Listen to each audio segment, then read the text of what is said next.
Hey guys, nakakalungkot man. Last week namatay yung 10 pieces ni Slavo na pala fry.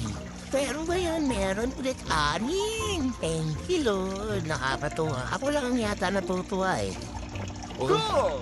Ang cute kasi. Ang cute. Excuse me. Cute na lang. Kasi sila pag lumaki. Tatlo, yan, nakasurvive sa iba rin madami. Natin ito. Ayun o. Gulat ako, buti hindi kinain o. Ang cute, diba? Di nakakatuwa lang, nakatanda yung stress. Ito rin, maubos ng oras kaya tititigan ko lang sila, no? Wala na yung stress na. Wala yung pagod.